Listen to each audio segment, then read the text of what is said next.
चाहे तुम्हारे पैरों के नीचे से पृथ्वी खिसक जाए, तुम नाम मत छोड़ना। चाहे सिर पर आकाश टूट पड़े, तुम नाम मत छोड़ना। चाहे तुम्हारे सर्वनाश की स्थिति आ जाए, तुम नाम मत छोड़ना। किसी भी तरफ बिना देखे, बिना घबराए, बिना भयभीत हुए तुम नाम केवल जपते रहो। निश्चित जान लो तुम्हें कोई कुछ नहीं बिगाड़ सकता, क्योंकि नाम जापक मेरी गोद में बैठा हुआ है। तुम नाम जप कर रहे हो मानो अपने इष्ट की गोद में बैठे हुए हो।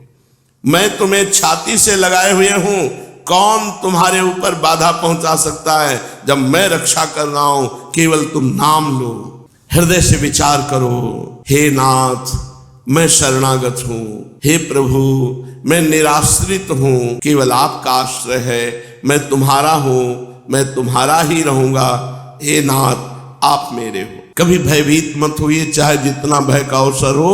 ये बात ध्यान रखिए, नाम चल रहा है तो तुम्हारा कोई कुछ बिगाड़ नहीं सकता। और तुम इतना समझ लो कि जब तुम मेरा नाम जप कर रहे हो तो मेरे लिए कुछ भी संभव या असंभव नहीं है। मेरे लिए कुछ भी संभव या असंभव नहीं, मैं सब कुछ कर सकता हूं। असंभव को संभव, संभव को असंभव कर सकता हूं। मैं कोमल कमल नाल से बलवान हाथी को बंधवा सकता हूं। गाय के खुर के गड्ढे से बने हुए जो उसमें पानी, उसमें सुमेरु पर्वत डुबा सकता हूं 4 लाख योजन का। तुम केवल पुकारो, 100 बार, 1000 बार, लाखों बार तुम्हें वचन देता हूं, प्रतिज्ञा पूर्वक कहता हूं कि यदि तुम नाम जप करोगे तो मैं तुम्हें साक्षात दर्शन दूंगा और मृत्यु तुम्हें छू नहीं पाएगी और परम गति प्रदान करूंगा। नाम श्रवण, नाम जप, नाम कीर्तन, यही परम धन है।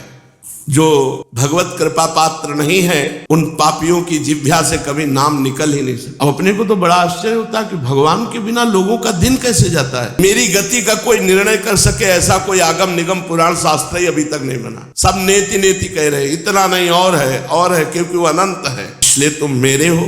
अब तुम्हें न देह की चिंता करनी है, परिवार की चिंता करनी है, बस तुम्हें मेरी चिंता करनी है। अनन्यस चिंतयन्तो माम ये जनाः परिपासते तेषां नित्याभियुक्तानां योगक्षेमं भाम्यम। जो मेरा आनंद चिंतन करता है उसके योग क्षेम का भान मैं करता हूं। कितने आनंद की बात। काहे को चिंता करते हो, प्रभु के आश्रित हो जाओ। जहां श्री लक्ष्मी जी चरण चाप रहे हैं वहां तुम्हारे खर्चा, तुम्हारी व्यवस्था। अरे अनंत ब्रह्मांडों का वैभव एक संकल्प से उत्पन्न हुआ है। और सब नाम भगवान के महिमा में है, पर उनको मत जपो। वही नाम जप करो जो गुरुदेव दे। मुझे अपने गुरु रूप से राम, काली, दुर्गा, राधा, कृष्ण, हरि, हर जो नाम मिले बस उसी नाम को खूब मन लगा कर जपो। नाम ले, कृष्ण नाम, काली नाम, हरि नाम, राम नाम सब समान सामर्थ्य वाले हैं, पर जब गुरुदेव अपने श्री मुख से वो नाम दे दे तो बड़ी महिमाशाली शक्ति उस नाम में प्रकाशित होती है। दृढ़ भाव कर लो कि जो गुरुदेव ने दिया है उसी से काम होगा। यदि आपको राम नाम मिला, कृष्ण नाम मिला, हरि नाम मिला, तो आपको ऐसी भावना करनी है कि मेरे राम के ही ये सब नाम है, मेरी राधा के ही ये सब नाम है, मेरे कृष्ण के ही ये सब नाम है, मेरे हरि के ही ये सब नाम है। दृढ़ भाव स्थिर होने के बाद तुम देखोगे कि तुम्हारे इष्ट के सिवा और कोई नाम तुम्हें प्रिय ही नहीं लगेगा, और नाम अपरिचित से लगने लगेंगे। जो इष्ट का नाम है वही प्राण प्रिय लगने लगेगा। परंतु सत्संग करो, अंदर भक्ति का दीप, प्रेम की बातें, 8 पहर इनको लाल लड़ाते रहो। श्री लाडली लाल जी को अगर ऐसी स्थिति नहीं आई है तो 8 पहर नाम का ध्यान करो, नाम जप करते रहो। चतुरासी जी गायन करते हो, देखो कितना अद्भुत आनंद देते हैं नाम जी महाराज और चतुरासी जी। जा पर कृपा राम की होई, तापर कृपा करे सब कोई। जिस पर भगवान श्री हरि की कृपा, उस पर सब कृपा करते हैं, चर अचर जीव कृपा करते हैं। जब हम इष्ट का नाम जप करते हैं, इष्ट का दर्शन करते हैं, इष्ट का चरणामृत पीते हैं, इष्ट का प्रसाद ग्रहण करते हैं, तो इष्ट कृपा से इष्ट सेवा लायक भावदेह की प्राप्ति हो जाती है। इष्ट का रोज दर्शन, इष्ट का नाम जप, इष्ट का प्रसाद, इष्ट का चरणामृत, इष्ट के भाव में तो निरंतर इष्ट के सानिध्य का अनुभव कराने वाले भावदेह की प्राप्ति हो जाती है। और भाव देह जहां मिला बस कृत्य हो गया। मेरी आज्ञा का पूर्ण रूप से पालन करना चाहिए। भगवान कह रहे मैं ही गुरु रूप से ये उपासना देता हूं, नाम देता हूं, मंत्र देता हूं। अपनी अपनी इच्छा अनुसार अपनी अपनी पसंद से थोड़ी आज्ञा का पालन करते हैं, थोड़ा मनमानी करते हैं, उनको कभी सिद्धावस्था प्राप्त नहीं होती। अनुकूल पर कुछ शब्द मान लिए, कुछ शब्द नहीं माने, तो उनको कभी सिद्धि प्राप्त नहीं होती। देखो दूसरे जो करें करने दो, तुम्हें दूसरों से कोई प्रयोजन नहीं। तुम्हें जो हम आज्ञा कर रहे हैं उसका पालन करो। गुरु निष्ठ हो जाओ, इष्ट निष्ठ हो जाओ, बस बैठ जाओ, शांत हो जाओ। न कुछ जानना है न कुछ पाना है। कल परम पूज्य श्री भाई जी महाराज जी की चरण पादुका का दर्शन कराने के लिए उनके परिकरजन कृपा करके आए थे। भाई जी की चरण पादुका, बड़ा सुख मिला। अंदर से बस एक ही बात आई, राधा। अब हमें कोई निकुंज, कोई परम पद, कोई हर समय हमारे हृदय में नाम चलता रहे, राधा राधा राधा। यही हमारे लिए परम पद है, यही हमारे लिए निकुंज है, यही हमारे प्रिया प्रीतम है, यही हमारी दिव्य लीला है। बस नाम नाम, अगर नाम चल रहा है तो सब कुछ प्राप्त हो जाएगा, सब कुछ प्राप्त है। बिल्कुल निश्चिंत हो जाओ। नाम नहीं चल रहा तो फिर हम मान्यता नहीं देते आपकी क्रियाओं का, चाहे वो भक्ति की क्रिया हो, चाहे योगी की क्रियाएं हो। इन क्रियाओं का महत्व नहीं। नाम चल रहा है तो हमें और कोई फिर चिंता भी नहीं। तुम नाम ले लो, तुम नाम संकीर्तन करो। जब तक तुम स्थिति नहीं प्राप्त करते तब तक तुम नाम जपते रहो। तुम्हारे पैरों के नीचे से चाहे पृथ्वी खिसक जाए, नाम न छूटने पावे। जब तक स्थिति प्राप्त नहीं होती तो कितना भयानक स्थिति आवे, थोड़ा सा प्रतिकूलता आती नाम छूट जाता है, थोड़ी सी अनुकूलता आती नाम छूट जाता है। हे गोविंद, हे गोपाल, हे गौओं की रक्षा करने वाले, हे भूमि को धारण करने वाले, हे मोक्ष प्रदाता, हे समस्त यज्ञ के भोक्ता, हे जगदीश्वर, मैं निराश्रित होकर आपकी शरण में आया हूँ, मेरी रक्षा कीजिए। ऐसा भाव कीजिए और हर समय नाम जप कीजिए। भगवत चिंतन नहीं, बस वही विषय चिंतन वो उबते नहीं। 5 मिनट 10 मिनट अगर किसी से पर्सनल वार्ता करनी पड़े तो ऐसा लगता है कौन सा दुर्भाग्य प्रकट हुआ है। भगवान के संबंधी आप दिन भर बातें करते रहो, हमें कोई परेशानी नहीं। जिसे हम 5 मिनट बर्दाश्त नहीं कर सकते, उसी को पूरे जीवन बर्दाश्त कर रहे, कैसी भगवान की माया है। नाम श्रवण, नाम कीर्तन, नाम चिंतन, ये पापियों की द्वारा नहीं हो सकता, उनकी जिह्वा पे नहीं आ सकता। भगवत कृपा पात्र पापी रहा है पर नाम जप कर रहा है तो अब भगवत कृपा पात्र है, नहीं तो जिह्वा पे नहीं। पापवंत कर सहज स्वभाव, भजन मूर्ति भाव न काऊ। इसलिए तुम कृपा पात्र बन गए हो जो नाम जप कर रहे हो। बड़ा सौभाग्य उदय हुआ है। खूब नाम कीर्तन करो, नाम जप करो, नाम चिंतन करो। श्रीमद् भागवत महापुराण। भगवान श्री कृष्णचंद्र जी उद्धव जी को उपदेश करते हैं। उद्धव, ये शरीर प्रारब्ध के अधीन है, ये मानव शरीर प्रारब्ध के अधीन है। कल एक प्रश्नकर्ता ने प्रश्न किया, क्या प्रारब्ध मिटाया जा सकता है? तो देखो, कहने की बात अलग है, लेकिन वास्तविक बात है प्रारब्ध मिटाया नहीं जा सकता। नहीं, बड़े बड़े अनुष्ठान करने वाले संत महात्मा, बड़े बड़े भजनानंदी, इनको प्रारब्ध भोगना पड़ता। शरीर रचने के समय जो कर्म का परिणाम रख दिया गया कि अब ये मानव देह प्राप्त कर रहा है, इतनी अवस्था में इसे सुख मिलेगा, इतनी अवस्था में दुख मिलेगा, प्रारब्ध भोगना पड़ा, अवश्य में भोक्तव्यम। यहाँ कह रहे उद्धव, यह शरीर प्रारब्ध के अधीन है, भोगना पड़ेगा। अच्छा या बुरा जबरदस्ती भोगना पड़ेगा। शारीरिक और मानसिक जितने भी कर्म होते हैं ये माया के गुणों से प्रेरित होके होते हैं। सतोगुण तो सतोगुणी कर्म होगा, रजोगुण तो रजोगुणी कर्म होगा, तमोगुण तो तमोगुणी।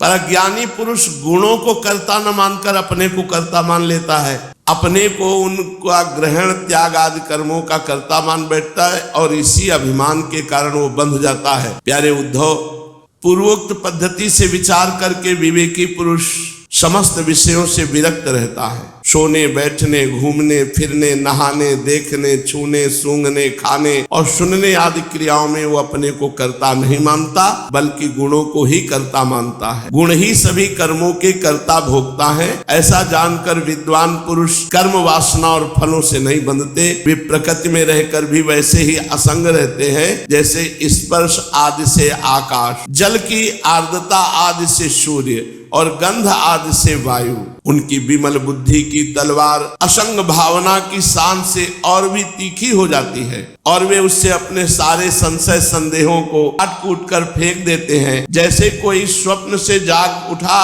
तो उसकी स्वप्न की जितनी वृत्ति सब झूठी दिखाई देती है, ऐसे ही जिसको ज्ञान हो जाता है ये सब संसार भ्रम मूल है, सत्य है तो भगवान है, आत्मा है, ऐसा अनुभव होता है। जिनके प्राण इंद्री मन और बुद्धि की समस्त चेष्टाएं बिना संकल्प के होती हैं, वे देह में स्थित रहकर भी उसके गुणों से मुक्त हैं। उन तत्वज्ञ मुक्त पुरुषों के शरीर को चाहे कोई हिंसक लोग पीड़ा पहुंचाएं, चाहे कोई दैव योग से पूजा करने लगे, ना तो पीड़ा पहुंचाने में वो दुखी होते हैं, ना पूजा करने में सुखी होते हैं। जो जीवन मुक्त महापुरुष हैं, जो भगवान को प्राप्त हो गए हैं, चाहे कोई उन्हें पीड़ा पहुंचावे तो उनको दुख नहीं होता, पूजा करे उनके शरीर की तो उनको कोई सुख नहीं होता।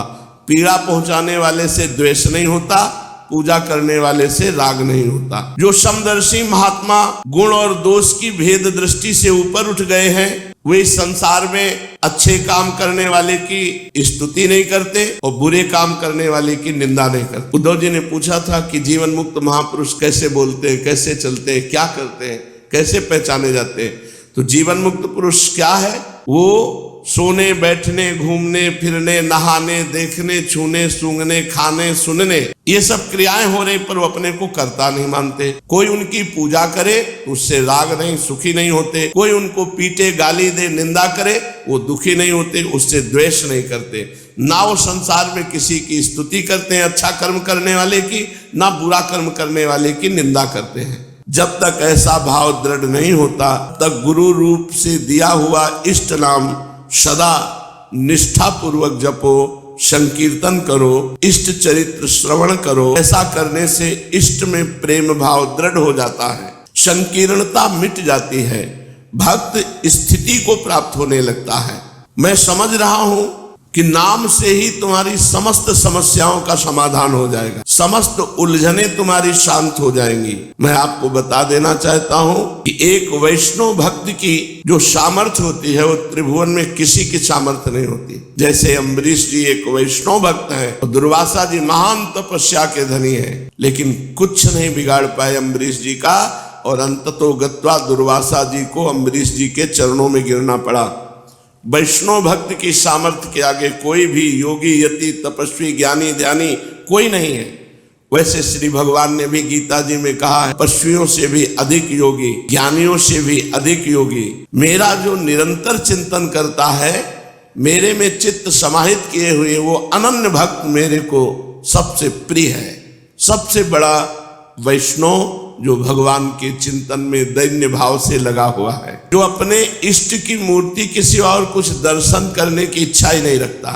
वैष्णव वही जो अन्य किसी देवी देवता को अपनी उपासना में नहीं रखता। पहली बात, सबसे बड़ा वैष्णव भक्त जो भगवान का। अब वैष्णव कौन? जो अपने इष्ट के सिवा और किसी के दर्शन करने की इच्छा ही नहीं रखता। आंख नीची की, सीधे गए राधा वल्लभ जी के दर्शन किए, सीधे अपनी कुटिया में आ गए। अन्य किसी के दर्शन की इच्छा ही नहीं करता। अगर हमारी उपासना है अनन्य, तो अन्य कोई भी हमारी उपासना में न हो। राधा नाम, राधा रूप, राधा वल्लभ लाल हरिवंश चंद्र जो गुरु जी, बस। अन्य कोई उपदेश ग्रहण न करे, अन्य किसी का प्रसाद ग्रहण न करे अपने इष्ट के सिवा, तब वो अनन्य वैष्णव भक्त कहा जाता है थोड़ा कठिन। अगर निष्ठावान हो तो फिर निष्ठा में भगवान तो एक ही ना हो। अगर आप प्रसाद को, किसी भी प्रसाद को माथे पे रख करके और यमुना जी पधरा देते हो तो अपराध नहीं माना जाएगा, क्योंकि आपकी इष्ट निष्ठा है। जैसे हम लोगों में है कि अगर हम राधा नाम विराजमान है, भोग लग रहा है तो पालेंगे,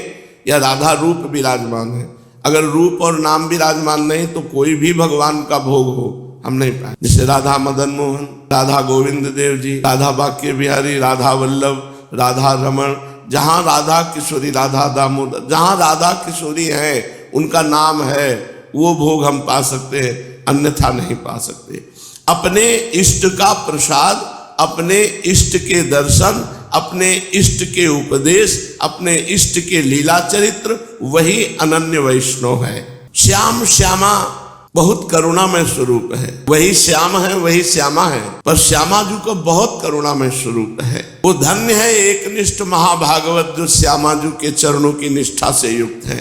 एक बार श्री रूपलाल गोस्वामी जी जगन्नाथपुरी गए, दर्शन किए जगन्नाथ जी के, प्रणाम किया, भक्तों को प्रणाम किया, तो बड़ी उदारता पूर्वक जगन्नाथ जी के पार्षदों ने महाप्रसाद अर्पित किया, माथे पे लगाया, प्रणाम किया और अपने सेवकों को दे दिया, इसको रख लो, यमुना जी को प्रदान करें। प्रसाद की महिमा हाथ में आते ही पहले मुख में जाना चाहिए। विचार करने की जरूरत नहीं कि मैं कुल्ला के हूं कि नहीं, नहाए हूं कि नहीं, इससे कोई मतलब। अगर प्रसाद मिला है तो पहला काम होना चाहिए हाथ में आते हो दाहिने हाथ में लेना चाहिए। इष्ट संबंधी कोई भी क्रिया बाएं हाथ से नहीं करनी चाहिए, बाएं हाथ से लेना नहीं। प्रसाद है, प्रसादी वस्त्र है या कुछ भी भगवत संबंधी, ऐसे नहीं कि बायां हाथ लंबा दे। काट दिया था राजा ने बायां हाथ। जगन्नाथ जी का प्रसाद आया और वो चौसर खेल रहे थे, तो दाहिने हाथ से खेल रहे थे।